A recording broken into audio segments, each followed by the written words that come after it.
We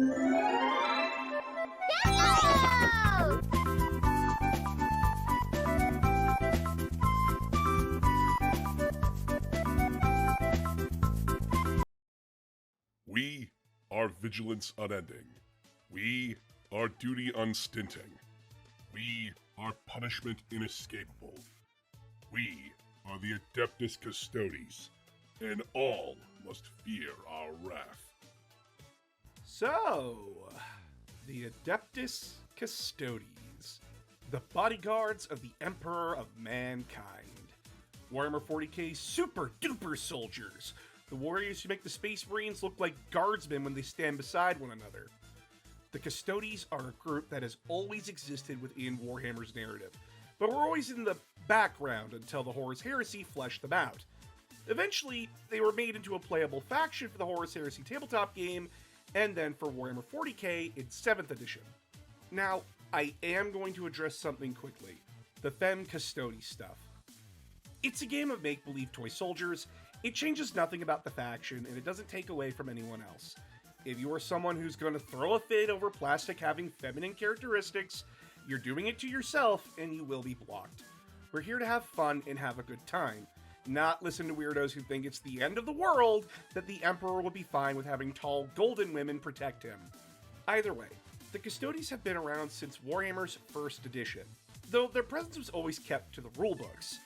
They slowly changed from near nudists in a depressive spiral that their Emperor was a corpse on a throne, to the reluctantly proactive group we see them in modern 40k. Researching them has also been a bit of a chore. For 3 whole editions, they aren't even mentioned outside of some artwork in the rulebooks, and it wasn't until the Horus Heresy book A Thousand Suns where we actually began to learn anything about them. Basically, it made your favorite anime's upload schedule look like Sonic in comparison. I bring this up so you understand the Custodes had barely anything going on until the Horus Heresy book Master of Mankind came out in 2016, and then later in 2017, the Horus Heresy rulebook Inferno began to roughly describe them. It mostly went over their role and how they organized themselves, with their 8th edition codex for Warhammer 40k finally filling in some details we didn't have, and 10th edition expanding on their current role in the post-Cadia Imperium, and they have not been quiet about how messed up things are. So let's cover the Custodes, and by extension, the talons of the Emperor. The Custodes can trace their origins all the way back to the unification of Terra, when the Emperor was trying to conquer Earth. They were the first augmented warriors seen among the Emperor's armies of conquest, but always at his side, making it clear that they were his elite cadre of bodyguards. These warriors were not only extremely loyal to the Emperor, but were also the deadliest warriors that the Emperor could call upon for war. We don't know how the Custodes are made, of course, but we do know that the Emperor took extremely young children from noble families of Terra, along with any child that seemed to meet the strict genetic guidelines they were looking for. Then the Emperor and his scientists attempted to turn these children into his bodyguards, molding them, training them, and brainwashing them to be completely loyal to him and him alone, and whoever survived became a Custodes. The problem was that the Custodes creation was time-consuming and impractical for the Emperor's plans. Sure, a Custodes was, in essence, the perfect warrior, but to create even a single Custodes was expensive and took way too long for what he needed. This, of course, would lead to the creation of the Primarch Project and the Space Marine Legions, something the Custodes at the time would actually strongly oppose, with their leader, Constantine Valdor, citing it as a bad idea. Though due to the Custodes being, well, brainwashed, with any ability to go against their master's desires removed from them, they really couldn't do anything but watch as the Emperor and his scientists created the Primarchs. From there, the Custodes were at the Emperor's side, all the way from the start of the Great Crusade to the end of the Horus Heresy. Their numbers started out in the tens of thousands, and were whittled down to only a couple hundred after the Horus Heresy ended. The surviving Custodes locked themselves inside the Imperial Palace with the Emperor, in shame for failing to protect their lord and needing to recover their numbers, leaving the Custodes to kind of just fade into the background for 10,000 years. Of course, the Custodes would come out to deal with stuff from time to time, famously convincing the leader of the Brides of the Emperor that her master, Goge Vandire, was a lying bastard, and then after the fall of Cadia, they came out to defend the Imperial Palace from a chaos invasion of Terra, only for Guilliman to come to their rescue with his Terran Crusade, with that reunion being frosty, to say the least. The Custodes were concerned that Guilliman was trying to take power for himself, though Guilliman was able to convince them that he wasn't interested in absolute power, and they allowed the Primarch to meet with his sperm donor. We know now that Guilliman and the Emperor's conversation was unproductive, to say the least, but it did ignite a fire in Guilliman to try and fix the broken mess of the Imperium, and the new Captain General, Trajan Valoris, is willing to help Guilliman, although it's clear that he and the Custodes are doing this for the Emperor only, not for Guilliman or humanity. Whatever the reason, the forces of the Imperium have found their ranks bolstered by the Custodes, who have since been a reliable and deadly force on the battlefield. Don't take that to mean that they have abandoned their post, though. The Custodes still have a healthy contingent on Terra protecting their vegetable of an emperor, and actively conduct operations to prevent assassinations of him, the High Lords, Rabuta Guilliman, and anyone else who has been deemed a priority target. But should Guilliman or any of these important individuals turn against the Emperor, the Custodes will do what they do best, and take care of it. The most recent actions the Custodes have taken part in are the War of the Spider, where the Custodes and Assassin's Orders chased down Fabius Bile, the Plague Wars, where they assisted Guilliman in the defense of Ultramar, the Pariah Nexus, where several groups were deployed to assist against the Necrons, and the Fourth Tyrannic War, where Trajan Valoris and the Imperial Fists prepare for the Tyrant's arrival in the Sol system. Now, let's cover their organization. The Custodes, much like any elite or bodyguard unit, are still structured to have a clear chain of command. Their leader is known as the Captain General, and that role is currently occupied by Trajan Valoris. The Captain General's role isn't just to lead the Custodes, it's also a role within the High Lords of Terra, essentially meant to be the voice of the Emperor among the High Lords, though Trajan has been the only one since Constantine Valdor to really use that power. Below their leader, the Custodes are broken into several different groups called Shield Hosts. Shield Hosts have, well, a host of duties to perform, though each one is designed to focus on specific, proactive ways of protecting the Emperor. The major Shield Hosts are as follows. The Aquilin Shields are a host who specialize in defending people who are deemed important to the Emperor's safety. This group's sole job is to go out and guard people around the galaxy, ranging from the High Lords, military or political leaders, and even some Space Marine captains and chapter masters in modern 40K, which I can only imagine is torture, considering the Custodes don't like the Space Marines that much. The Emissaries Imperatus are the messengers of the Emperor, delivering orders, weapons, or messages from Guilliman, the High Lords, the Captain General, or the Emperor to those they are charged. The Emissaries are masters of negotiation and communication, and it's in part thanks to them that the Primaris Marines were accepted by reluctant and hostile Space Marine chapters, and also convinced other Custodes who were hesitant to help Guilliman despite their skepticism. They tend to be more rational and calm members of the Custodes, comparatively at least. The Dread Host are basically the fuck it button for the Custodes. When this host is deployed, it's clear the Custodes aren't screwing around. This group's job is to wipe an enemy off the face of the galaxy, only stopping their slaughter when the enemy is completely wiped out. This is a rare host to see deployed, but when it is, hope to God they're not here for you. The Solar Watch are the group of Custodes who patrol and protect the Segmentum Solar. This group's job is to go around all the major locations and space lanes around or near Sol System, and basically just make sure that nothing threatening is coming. If they do spot or find a threat, they launch into immediate action to take it out. Don't take this to mean that they willingly jump into active war zones, though. These guys are on watch for growing threats, and stop them before they become a problem. Interestingly, their patrol paths exclude Mars, because the Custodes want to keep a cordial relationship with the Mechanicus and not intrude on the Red Planet's independence. Next up is the Shadow Keepers. These are the keepers of the Dark Cells. The Dark Cells can be best described as a prison for shit you don't want to know about. The Shadow Keeper's job is to guard them and basically just make sure nothing gets in or out. But after the Great Rift split the galaxy in half, some things got out of their cages and off Terra.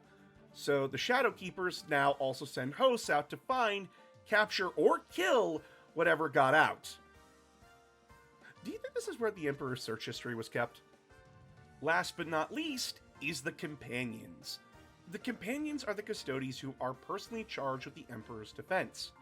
This group is made up of the most elite warriors of the Custodes, and 300 of them are always in place to watch over and protect the Emperor, no matter what. Many of these Companions, when their duty is done, head off to join the Aquilan Shields, as it's basically just doing a job they already know. Now, let's cover their customs, culture, and their fellow Talons.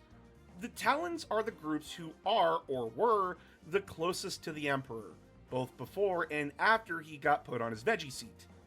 The groups that make up the Talons are the Custodes, the Sisters of Silence, and the Assassins.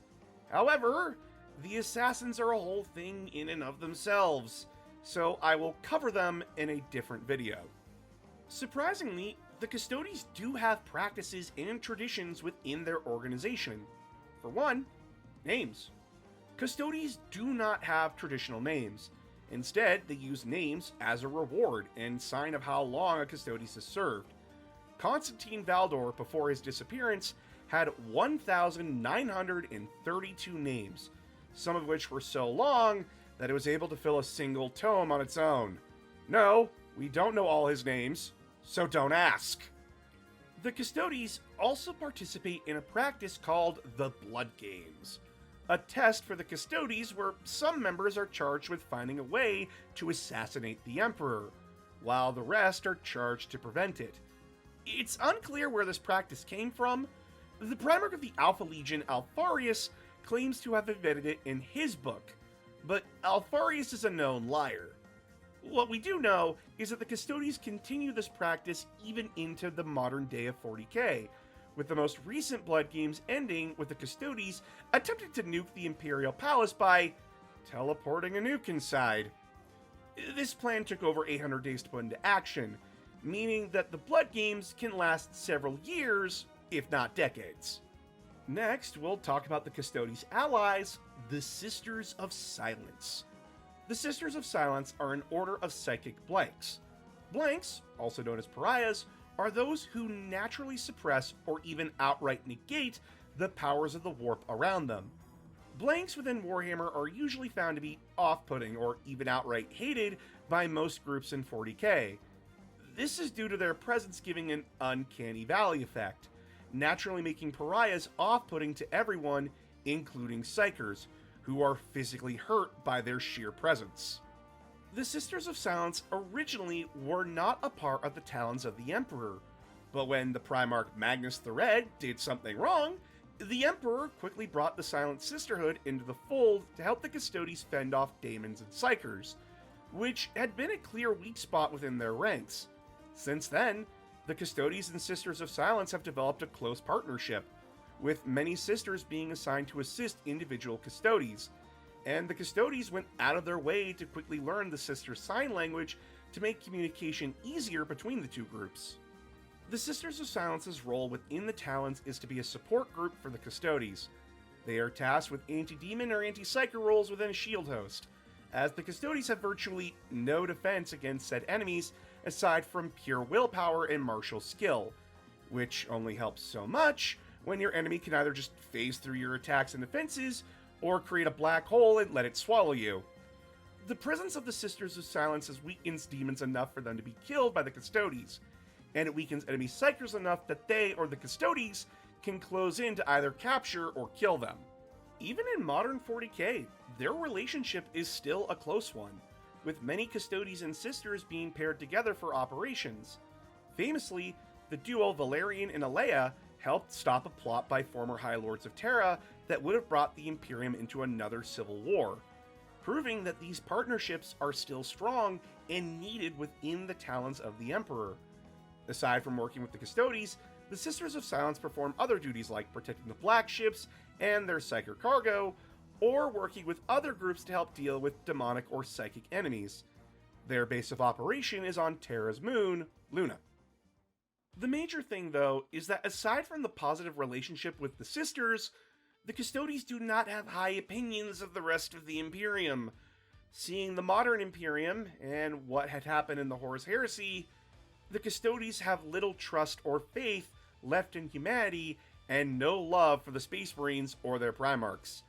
They see them all as failures who destroyed the Emperor's dream. This cold distrust is not mutually exclusive, as the Primarchs and the Space Marines, both loyal and traitor, noted that the Custodes seem awfully adept at fighting and handling Space Marines, and even Primarchs. That doesn't mean there's outright hostility between the two groups, though it is noted that the Custodes and Marines exchange snide comments with each other on occasion. At the end of the day, the Custodes are still largely a mystery. We don't know much about them, whether it be how they're created, what goes into their creation, and tons of other things. We only know the surface level of who and what they are. Hell, it's been confirmed they have been operating in secret for years to protect Terra and the Emperor even after the heresy. It is clear that the modern Custodes are following the will of their Emperor and will do anything for him, even if it means doing something that they don't agree with. The Custodes are the most elite army in Warhammer 40K. Their units have better stats, weapons, and armor than any other unit. This means that in one-to-one fights, the Custodes will always come out on top over other units in-game. However, since you're paying for quality, you're getting a hefty bill for it. Custodes units don't come cheap, averaging the same cost as most bare-bone elite units in other armies. This means that while playing Custodes, you are usually outnumbered and outgunned by even Space Marine armies. The only army that you outnumber is the Imperial Knights, which are literal titans. So, while playing Custodes, you're gonna have to get creative. Your units can handle things on their own. It's just a matter of getting them from point A to B. However, the advantage of your units is that it is a nightmare trying to drag the Custodes off of a position once you are planted firmly on it. With careful planning and maximizing your limited pool's potential, no one will be able to stand against you.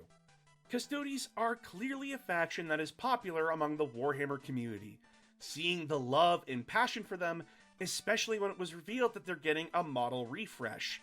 It was genuinely great to see. Along with books like the Vault of Terra series and Constantine Baldor's book shedding light on them, it has been an interesting decade seeing this group of barely mentioned bodyguards finally get their chance in the limelight, and not only succeed, but thrive. If you wanted to get into 40k, but want a small army, the Custodes are your best bet. Now, however, it is time to keep a promise. We have surpassed 15k subs. Hell, we even got above 20k subs. So, the next video will be me reviewing Fire Warrior, a game that GW doesn't even acknowledge anymore, and has been a source of contention among Warhammer fans. Is it truly our own Sonic 06 moment, or is it not as bad as we once thought? So join the Patreon if you want to see that review early, or please like, comment, and subscribe to the channel. Your support helps keep the lights on and food on the table. But until then, I'll see you all next time.